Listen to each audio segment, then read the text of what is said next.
할렐루야. 우리 예수님 사랑하는 분들만 아멘 합시다. 아멘. 우리 앞뒤 전우자와 한번 인사 나눌까요? 잘 오셨습니다. 큰 은혜 받으세요. 인사 나누겠습니다. 잘 오셨습니다. 큰 은혜 받으십시오. 예, 잘 오셨습니다. 오늘도 주님이 우리와 함께 하십니다. 오늘의 이 예배를 드릴 수 있도록 우리의 상황과 환경을 허락해 주신 하나님께 영광의 박수 올려드리겠습니다. 주님 감사합니다.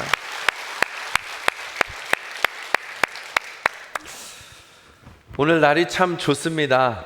해가 쨍쨍이고요. 우리의 마음까지 밝아집니다. 우리는 다 하나님의 은총을 덧입고 살아갑니다. 오늘 이 밝은 날씨를 보니까 하나님 말씀이 생각나더라고요. 하나님은 이 좋은 햇빛을 악인과 선인에게 공평하게 주신다 하시는 말씀, 여러분 다 아시죠? 이 세상은 다 하나님의 은총으로 살아갑니다. 악인이든 선인이든 하나님이 비추어 주시는 그 은총의 힘으로 살아갑니다. 다만 하나 다른 것이 있다면 그 은총을 받았을 때 은총이 들어와 머무는 사람이 있고 은총이 들어와 흘러가는 사람이 있습니다. 오늘은 그 은총이 흐르는 사람 우리가 되기를 원하여서 은총이 흐르게 하라라는 제목으로 하나님의 말씀을 나누고자 합니다. 하나님의 은총이 어떻게 흘러갈 수 있을까라고 할 때 우리가 나누는 오늘 이 주제가 딱 맞습니다. 관대함입니다. 관대함을 통하여서 하나님의 은총은 보이지 않는 하나님의 은총이 보이는 사람을 통하여 관대함을 통하여 은총이 흘러가게 되는 것입니다. 저와 여러분이 은총을 흐르게 하는 사람들 되기를 간절히 바랍니다. 여러분, 이 관대함을 사전적으로 말하면 이렇게 말할 수 있어요. 보상을 기대하지 않고 너그러운 마음으로 정성껏 대접하는 태도, 보상을 바라지 않는다. 이런 것을 다르게 표현하면 우리가 흔히 쓰는 말이 있습니다. 은혜, 은총. 받을 자격이 전혀 없는 자에게 거저 베풀어주는 호의, 자격이 없지만 거저주는 호의를 은혜라고 합니다.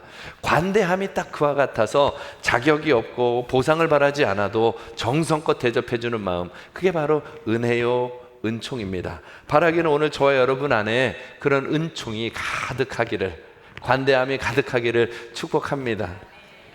그런데 한번 여쭤보고 싶어요. 이 세상에 조건 없는 호의가 있겠습니까? 정말 조건 없는 호의가 있을까요? 중국 과거 한 나라를 세웠던 유방 아시죠? 그 유방과 함께 나라를 세웠던 공신이 있습니다. 한신이라고 하는 장수입니다. 본래 그는 이 한나라와 정반대편에 있었던 초나라 항우에게 자기의 능력을 인정받고 쓰임받고 싶었는데 그가 그를 외면하지요. 그래서 떠돌이 장수로 있다가 유방이라고 하는 사람이 그를 호의를 베풉니다. 나의 나라에 와서 장수가 되어주라. 자기를 인정해주는 그 유방에게 생명을 바쳐서 힘을 다해 전국 통일을 이루어가는 일에 애를 쓰게 되어서 마침내는 유방과 함께 한 나라가 세워지는 것입니다. 그런데 문제는 그 다음입니다. 이 한 나라가 세워지고 나니까 왕권을 공고히 해야 되겠다는 마음이 들었던 유방이 이 한신, 자기의 충신과 같은 그 사람에게 군사력이 강해지니까 자기도 모르게 의심을 하게 되고 위협을 느끼게 되는 겁니다. 그래서 그 사람에게 주었던 군사력 전권을 다 빼앗아서 다른 곳으로 다 흩어버리고 이 사람을 이제 한직으로 내몰기 시작하는 것이죠. 그때 한신이라고 하는 장수가 자기 신세를 이렇게 얘기하는 거예요.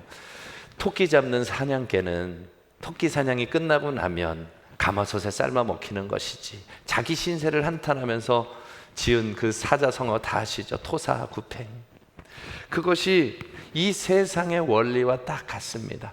호의를 베풀어 주는 것 같지만 자기의 이득이 딱 끝나고 나면 이내 버려지는 것, 그런 곳에서 우리가 살아가고 있습니다. 죄인들의 세상이 딱 그와 같아요. 오늘날 이 나라 돌아가는 모습만 봐도 어제의 내 편 갖고 호의를 베풀었다가도 마음에 안 들면 정적이라고 해서 다 쳐내고 잘라내는 이 무서운 살얼음판 같은 시대를 살고 있습니다. 그리고 또 직장 생활 하시는 분들 심심한 조의를 표합니다. 여러분, 직장 생활 내가 사랑하는 마음으로 애사심을 가지고 열심히 해도 마지막에는 회사에서 이제 필요가 없어요.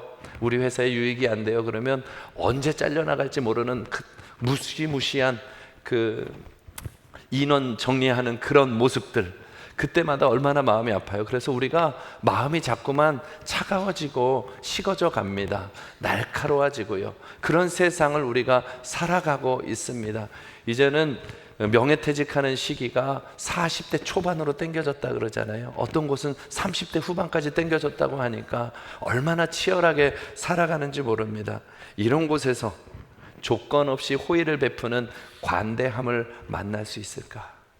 그런데요, 이 은총을 흐르게 하는 사람들로 성도를 하나님이 불러 놓으셨다는 겁니다. 오늘 저와 여러분이 이 은총이 흐르게 하는 관대한 사람들로 회복되기를 간절히 바랍니다.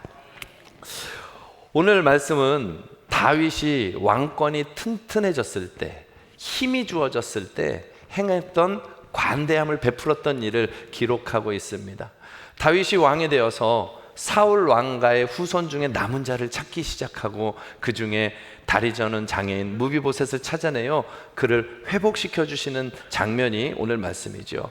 하나님의 관대함을 이렇게 표현해 주고 있는 것입니다. 그런데 저는 오늘 말씀을 보다가 조금 놀란 장면이 하나 있어요. 여러분, 지금 제가 하는 행동을 보면 어떤 느낌인지 한번 보세요.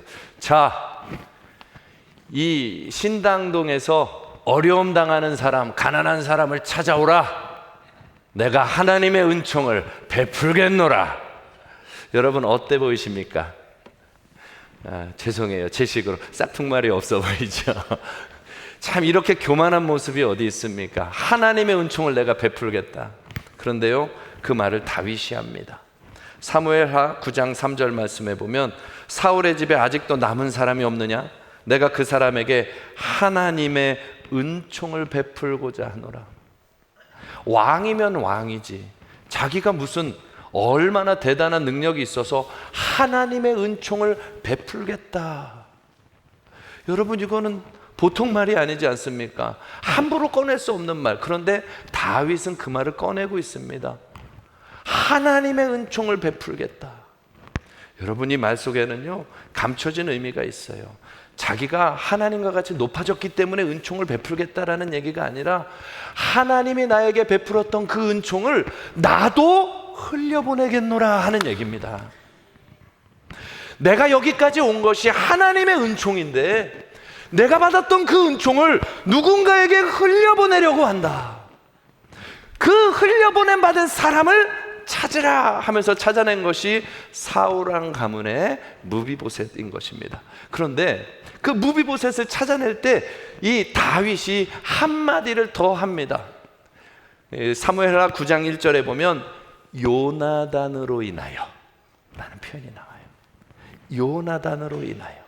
바꿔서 말하면 내가 오늘 나 된 것은, 내가 오늘 하나님의 은총을 받아 이렇게 왕이 된 것은 바로 요나단을 통하여 나에게 주어졌던 하나님의 은총이 나에게 이렇게 열매를 맺은 것이니 나도 이제 그 요나단을 기억하여 하나님의 은총을 베풀길 원하노라 하는 것입니다. 사랑하는 성도 여러분들, 은총이 흐르는 사람들 되기를 축복합니다. 은총이 흐르는 사람 곁에 행복이 있습니다. 근데 그 은총이 흐르려면 제일 중요한 것 첫 번째가 뭐냐 하면 받은 은총을 마음에 간직하는 것입니다. 내가 받았던 은총을 정말 은총으로 간직하는 거예요. 바꿔서 얘기하면 처음 내가 받았던 그 구원의 은혜, 처음 받았던 하나님의 은총의 자리, 그 은혜를 간직해야 되는 것입니다. 그곳에서 흘러가는 거예요. 사실 다윗은 이렇게 위대한 왕이 될 만한 아무런 조건도 없는 사람이었습니다. 그저 아버지 집에서 천대받던 막내 아들, 아버지 눈에도 들지 않았던 그저 아무것도 못하는 양이나 치는 막내 아들에 불과했던 사람이 다윗입니다. 그런데 어느 날 하나님 사랑하는 마음 때문에 아버지 심부름 갔다가 골리앗과 싸우면서 어느 날 갑자기 승리를 하게 되는 것이지요. 그리고 나서 그 사울 군대와 함께 왕의 막사로 가고 왕궁으로 가게 됩니다. 사울이 집으로 돌려보내질 않는 거예요. 그러나 다윗은요, 그저 목동, 양치기에 불과한 무명의 사람이었거든요. 아무도 그를 거들떠볼 이유가 없습니다. 그냥 운이 좋아서 한번 왕 앞에 껴있겠지. 그런데 그때 한 사람이 등장을 하는 거죠. 왕의 아들이었던 요나단입니다. 왕자입니다.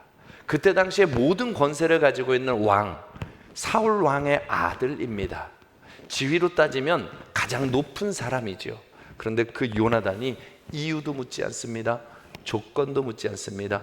오직 다윗이 하나님 앞에 담대히 믿음 가지고 나아갔던 그 하나를 보고 손을 내밀어 의형제를 맺어줍니다. 사무엘상 18장 3절에서 4절 말씀해 보면 요나단은 다윗을 자기 생명같이 사랑하여 더불어 언약을 맺었다.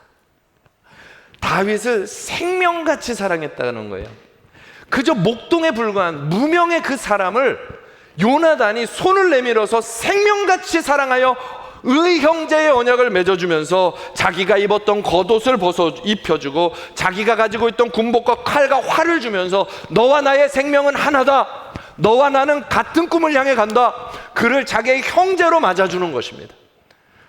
양치기가 아니라 이제는 왕의 친구가 된 것입니다.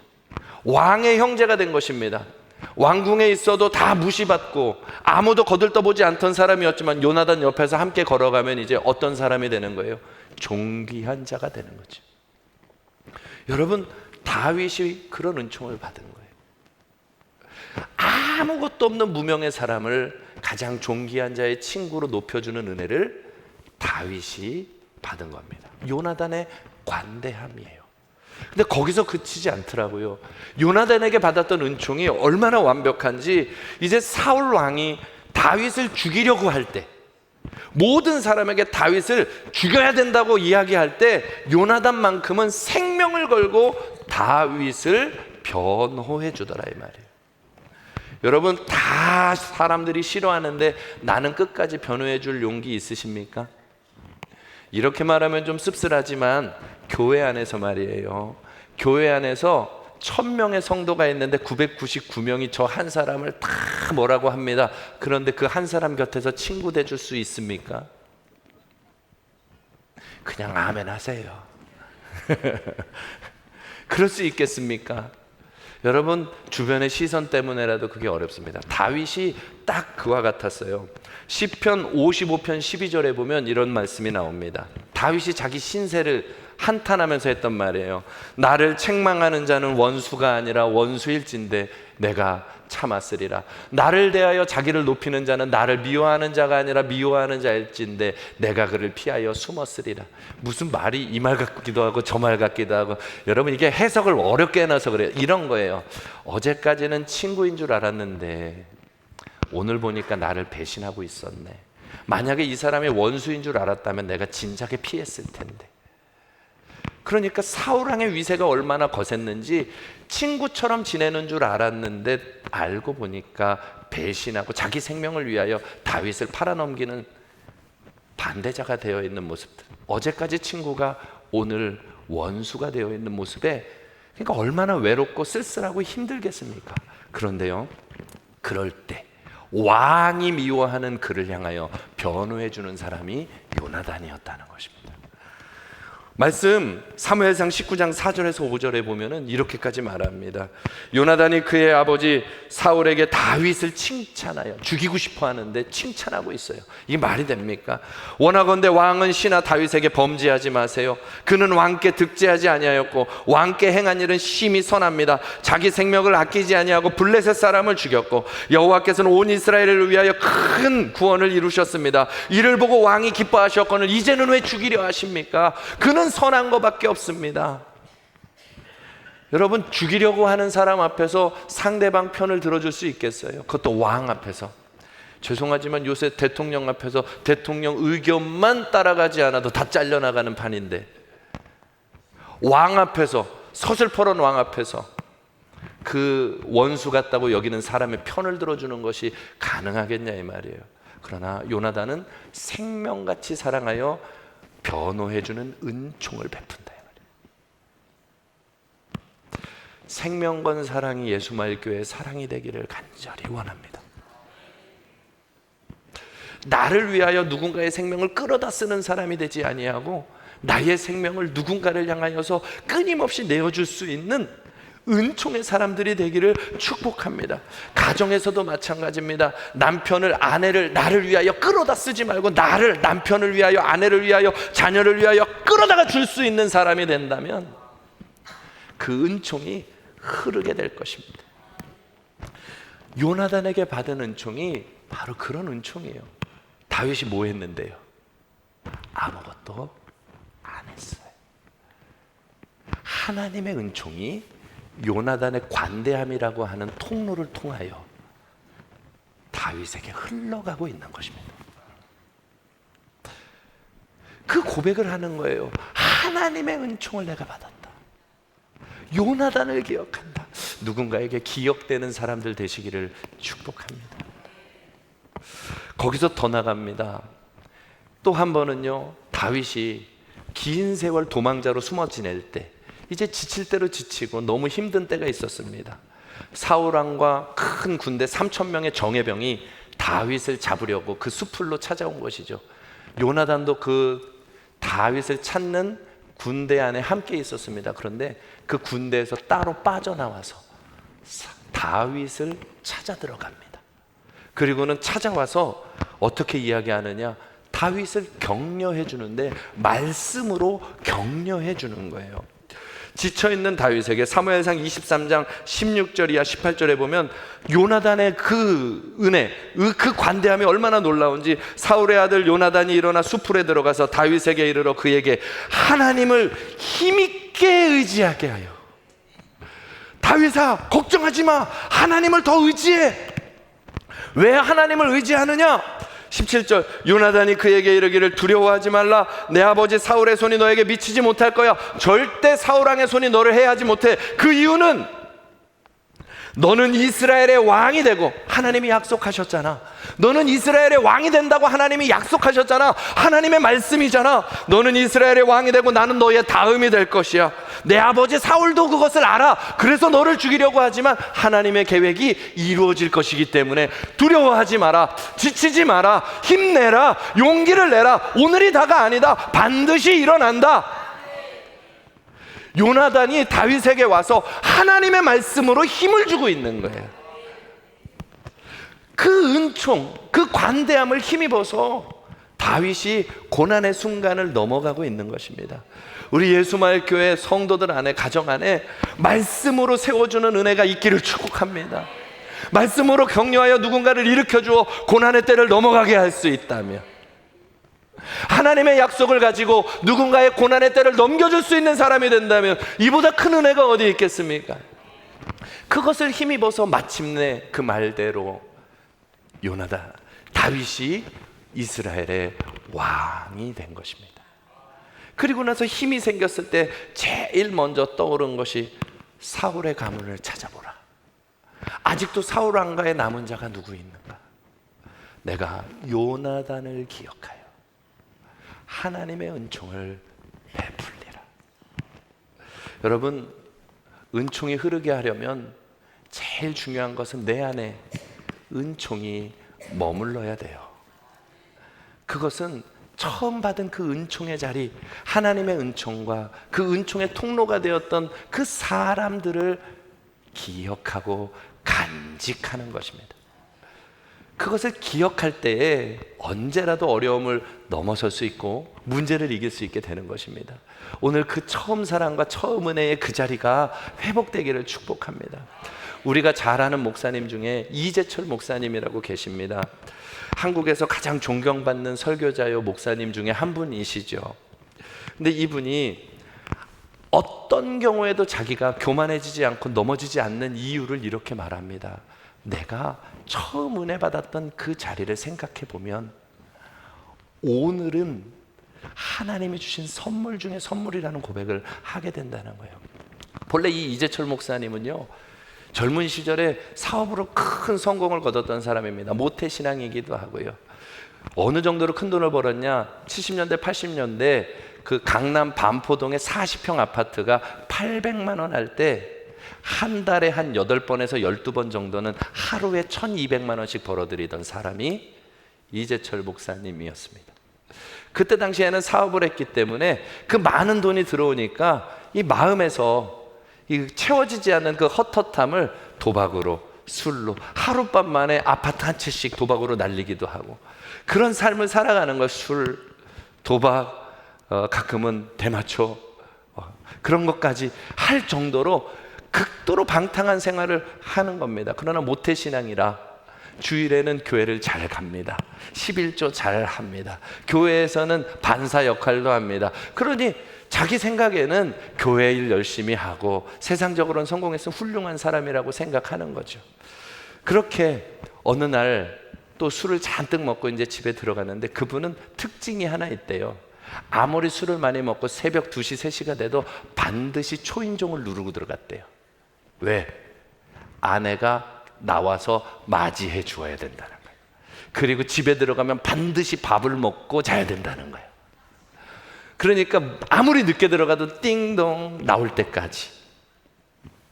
그런데 이상하게도 그날은 1984년 8월 2일 새벽 2시, 그분의 간증에 그렇게 나오는 거예요.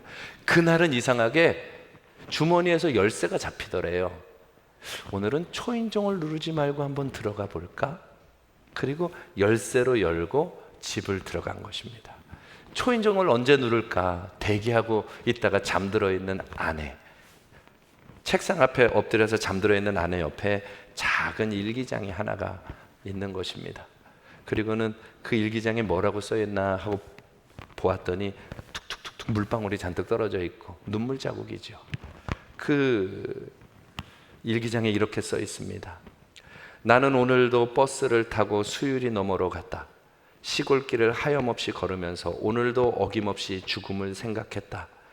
약을 먹고 죽을까? 아니면 손목을 그어서 죽을까? 그러나 그것은 내가 취할 길이 아님을 나는 한 번 더 확인하고 되돌아왔다. 나를 살리기 위해 십자가에서 돌아가신 주님께서 주님의 뜻을 위해 내게 주신 남편이므로 나는 사랑해야만 한다. 나는 할 수 없지만 주님께서 사랑하라 명령하심으로 나는 사랑해야만 한다. 주님 도와주세요. 나의 약함을 주님께서 잘 아시잖아요.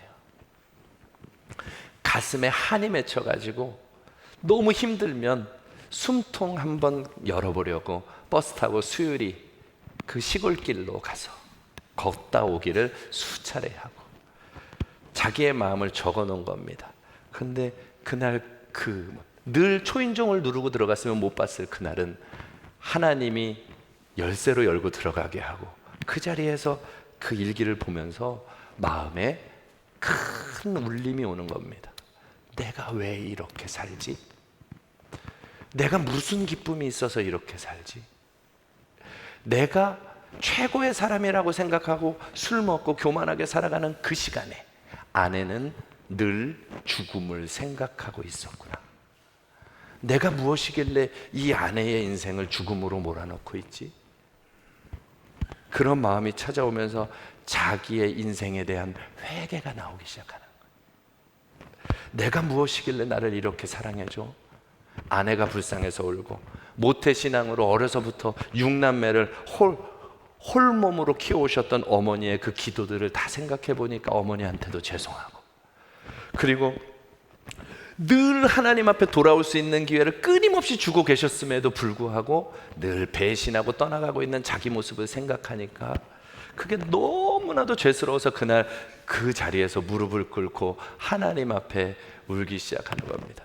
주님, 저는 이제 어떻게 해야 됩니까? 내가 죄인인데 어떻게 해야 됩니까?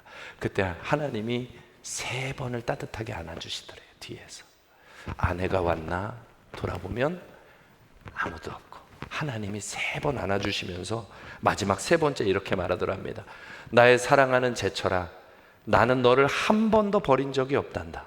내가 나를 버리던 그 순간에도 나는 줄곧 너와 함께 있었단다. 앞으로도 나는 영원토록 너와 함께 할 것이다. 이는 내가 너를 사랑하기 때문이다.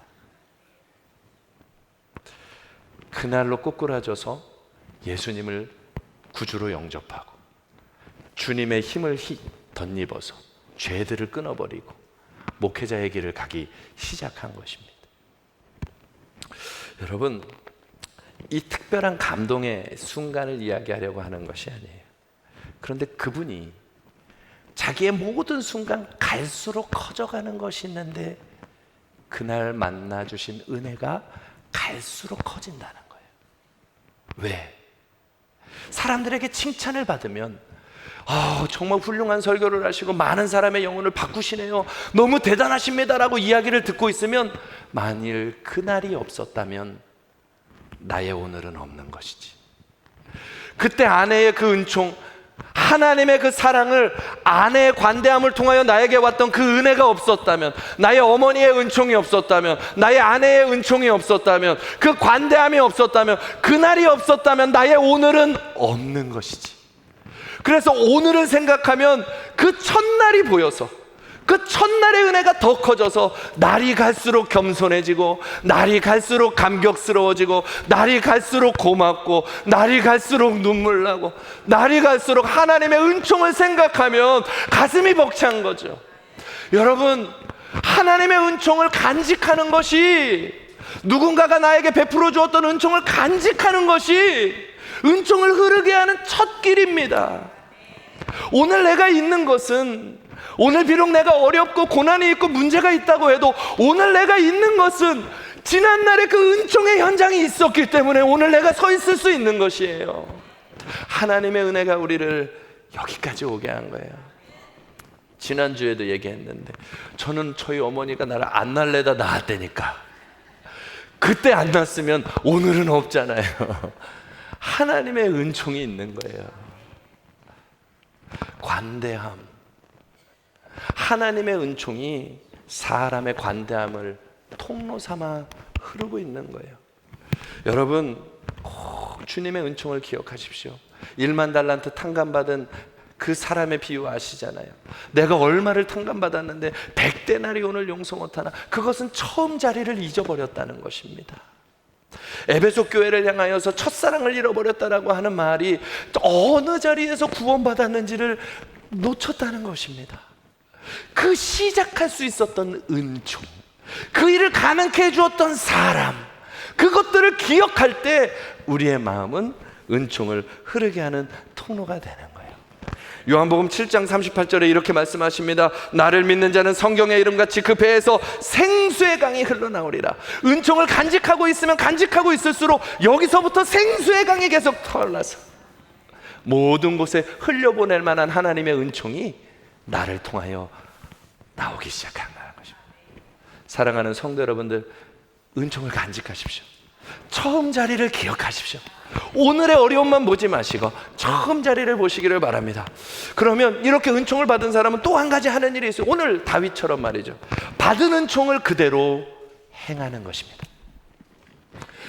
수많은 사람들이 하나님의 은총을 받고 담아놓기만 하고 거기서 사장됩니다. 오늘도 저 햇빛은 악인과 선인에게 동일하게 갑니다. 저 햇빛을 받아서 악으로만 품어내는 사람이 있고, 저 하나님의 은총을 받아 하나님의 선한 길로 뿜어내는 사람이 있는 것처럼 오늘 저와 여러분이 하나님께 받은 은총을 그대로 흘려보내는 사람들이 되기를 바랍니다. 다윗처럼 하는 겁니다. 다윗이 무엇합니까? 찾아내는 거예요. 사울 집안에 누가 있느냐? 여러분, 무비보셋의 심정에 한번 들어가 보셔요. 얼마나 두려웠을까요? 죽이려고 하던 다윗이 왕이 되어서 권세를 잡았습니다. 원수의 가문에 다리 저는 장애인으로 숨어 지내는 인생의 비참함을 아십니까? 미래가 없어요. 이 사람을 어디서 찾아내느냐? 로드발 암미엘의 아들 마길의 집에서 찾아냅니다. 로드발은요, 요단 동편에 있는 곳인데요, 간조하고 좋지 않은 땅입니다. 그곳에 암미엘의 집에서 구걸하듯이 먹고 사는 거예요. 얹혀 사는 것이죠. 두 다리를 저니까요, 자기의 힘으로 살아낼 힘도 없습니다. 큰 나라를 다시 만들어 볼 능력도 없습니다. 그저 왕 눈 바깥에서 빠져나가서 생명을 구걸하면서 살아야 되는 거예요. 만약에 왕이 되어서 원수의 가문의 사람을 찾아내라 그러면 다음은 뭐예요? 죽음이잖아요. 벌벌 떨면서 숨어 지내고 있는 다리 저는 장애인 무비보셋. 그런데 하나님의 은총으로 다윗이 무비보셋을 찾아낸다는 거예요. 그리고는 그가 가지고 있던 모든 재산, 사울 왕가의 재산을 다 돌려주는 거예요. 이유 없습니다. 조건 없습니다. 오직 하나, 요나단에게 받은 은총을 기억하여 관대함 가지고 다시 다 돌려주는 거예요. 그리고 더 나갑니다. 왕의 식탁에 앉게 하는 거예요. 그를 왕자와의 하나와 같이 다시 높여주는 거예요. 다윗이 요나단에게 받았던 그 사랑 그대로 흘려보내는 것입니다. 여러분, 이 일이 예수님이 우리에게 해주신 일입니다.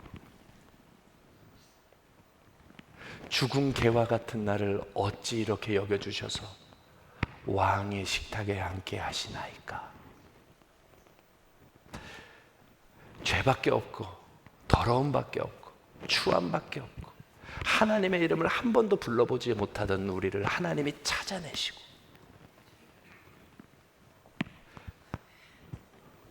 우리의 자격을 회복시켜 주시고 우리가 두 발로 설 수 있을 때까지 우리의 모든 것을 다 돌려주시고 도와주시고, 내가 너를 종이라 하지 아니하고 친구라 할 거야, 나의 자녀라 할 거야, 함께 하여 주시면서 자녀의 권세를 회복시켜 주시는 애가 다윗이 무비보셋에게 베풀어 준 하나님의 은총이 오늘 저와 여러분이 예수님에게 받은 하나님의 은총입니다. 그 은총을 우리가 받았기 때문에 우리도 그 은총을 흘려보내는 것이에요. 은총이 흐르게 해야 하는 것입니다. 내가 받은 은총을 흐르게 하는 방법은 복잡한 것이 아닙니다. 여러분, 우리 신앙생활 단순하게 하자고요. 은총이 흐르게 하는 방법은 복잡한 것이 아닙니다. 찾아내는 것입니다. 지금 복음이 필요한 사람을 찾아내십시오. 가정에서, 직장에서 복음이 필요한 사람을 찾아내십시오. 이 나라에서, 열방에서 복음이 필요한 사람을 찾아내는 것입니다. 그리고 그가 일어날 수 있도록 돌려주는 것이죠. 회복할 때까지, 일어서기까지 도와주는 것입니다. 손을 잡아주는 것입니다. 곁에서 함께 이끌어주는 것입니다. 그리고 그를 높여주는 거예요. 높여주는 게 뭘까요? 높여주는 것, 함께 밥 먹는 것입니다. 여러분, 정말 내 곁에 누군가 나와 한 번도 밥상을 겸상하지 않은 사람이 있습니까? 적어도 그 사람은 나에게 나와 똑같은 존재가 아니라는 얘기입니다. 나의 마음과 나의 생각과 나의 느낌과 감정을 공유하는 사람이 아니라는 것입니다. 그러나 누군가를 높여준다는 것은요, 그 사람과 자리를 함께 해주는 것입니다. 하나님의 아들이 이 땅에 내려와 나와 자리를 함께 해주신 거예요. 지금 내 마음 보좌에 앉으셔서 나와 자리를 함께 해주고 계시는 거예요. 그 은혜를 가지고 나도 누군가와 자리를 함께 하는 것입니다. 거칠의 말 말고, 거칠의 생각들이 아니라, 가정에서, 직장에서, 가문 안에서, 여러분 가문 안에서도 함께 하기 싫은 사람들이 얼마나 많이 있습니까? 교회 안에서도 거칠의 관계는 있으나 함께 하고 싶지 않은 사람들이 얼마나 많이 있습니까? 그 사람은 나보다 낮은 사람이 되어 있는 것입니다. 그러나 예수님이 나에게 보여주셨듯이 다윗이 요나단의 은총을 기억하여 무비보셋을 꺼내 올려 같은 왕의 자리에 앉혀주는 것처럼 너도 하나님의 소중한 자녀다, 너도 하나님의 사랑을 받은 사람이다, 너도 하나님과 함께 나와 같이 하나님의 자녀가 될 사람이니 함께 하자. 손 내밀고 함께 하고, 함께 걷고, 함께 먹고, 함께 아멘하고, 그렇게 높여주는 거예요. 함께 하는 것이 높여주는 것입니다.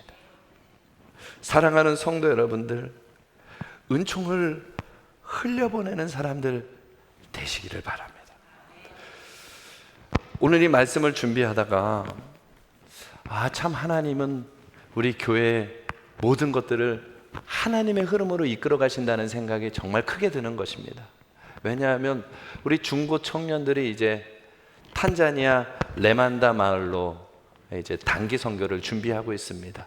아마도 앞으로 계속해서 우리 예수마을 교회가 그곳으로 향해서 필요한 것들이 있을 때마다 단기 선교를 장년이든 어린아이들이든 계속해서 여러 가지 사역들을 하며 그 마을을 굳건하게 세워가는 일들을 하게 되지 않을까 싶어요.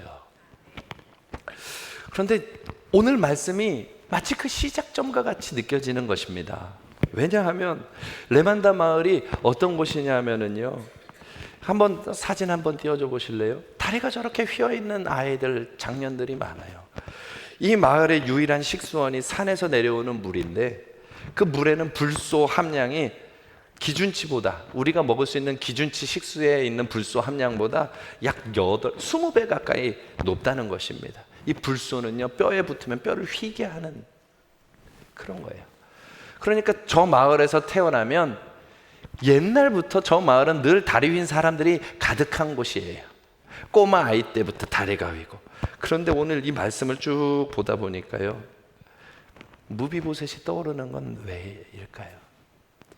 아프리카 아무도 모르는 그곳에서 다리가 휜 채로 미래의 소망도 없이 그저 이것이 운명이려니 하고 살아갈 그 마길의 집에 숨어 있으며 자기의 운명처럼 자기의 인생을 살아갈 그들을 이유는 모르겠는데 우리 예수마을교회에 보게 하셨네요. 알게 하셨네요. 연결되게 하셨네요. 찾아내어 주신 것이죠. 그러면 이제는 다윗이 한 것처럼 할 일이 남은 것이죠. 그가 두 발로 일어서기까지 도와주는 것이죠. 마치 무비보셋의 모든 재산을 다시 다 돌려주는 것처럼 그가 일어나 자기의 길을 갈 수 있도록 우리가 도와주는 일을 한다면 저 다리 휜 아이들이 정상적으로 걸으며 자기의 미래를 만들어갈 수 있겠죠. 그리고 그것이 아니죠. 우리가 그래도 좀 가졌기 때문에 도와준다가 아니라 그들과 함께 먹고 마시고 놀고 함께 하나가 되면 그도 나와 똑같은 하나님의 자녀로 높여주는 것이 되는 것이죠. 그래서 이번 단기 선교를 가게 되면 많은 일들도 하겠지만, 집집마다 다니는 구제사역도 하겠지만, 저 아이들이 다리가 펴진 채로 공부하고 달려고 뛰어놀 수 있는 놀이터도 지어주고 유치원도 만들어주고 그 모든 일들을 우리 교회가 시작하려고 하는 것입니다. 여러분, 하나님의 은총이 흐르게 하는 것이, 우리의 삶에 주신 은총들을 흘려보낼 수 있는 저와 여러분 되기를 주님의 이름으로 축복합니다. 마지막으로 말씀 하나만 마치고 전하고 말씀 마치려고 합니다. 여러분, 하나님의 은총은요, 사람의 관대함을 통하여 흘러가는 것입니다. 이 세상은 하나님의 은총으로 덮여 있습니다. 6.25 전쟁 당시에 대한민국에 파병 용사로 왔던 칼 파워스라고 하는 군인이 있습니다. 상사로 우리나라에 파병이 되었죠. 그래서 미군 부대와 함께 같이 전쟁을 치르다가 하루는 한 소년을 보는 겁니다. 미군 막사에서 허드렛 일을 하는 한국 소년, 어린 소년 하나를 보게 되는 거예요.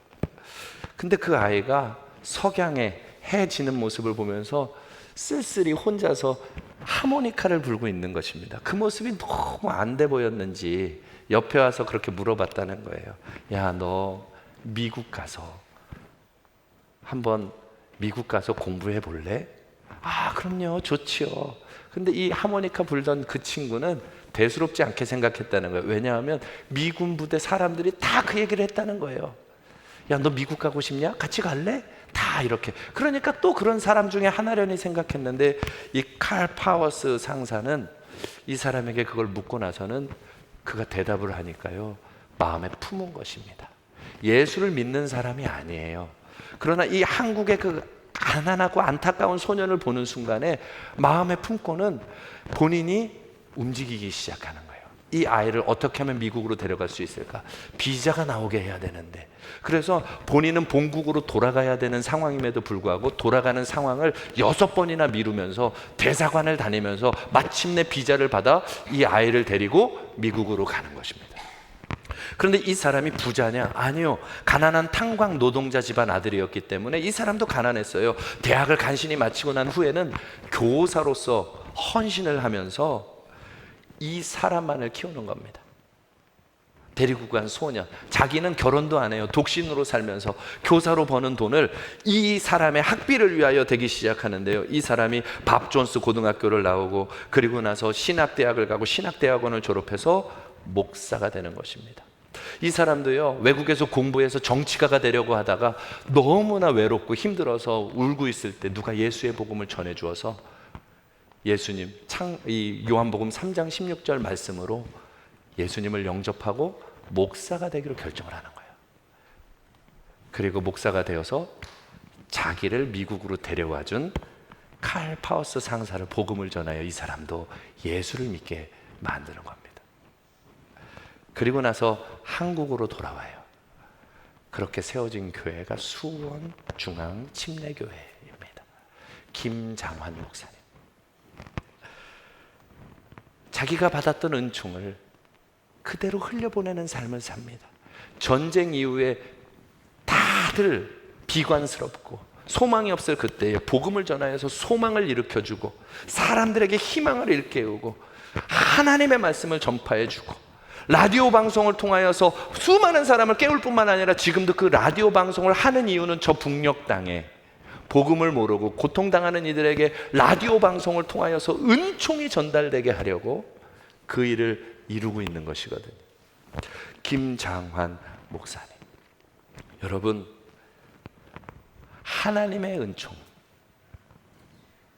예수도 믿지 않는 어떤 사람의 관대함을 통하여 흘러가기 시작하여서 김장환이라고 하는 예수를 믿지 않는 사람이 예수를 만나게 되고 그를 통하여 관대함을 표현했던 그도 예수를 만나게 되고 그것이 흐르고 흘러 수많은 절망 중에 있는 사람을 일으키고 있는 것입니다.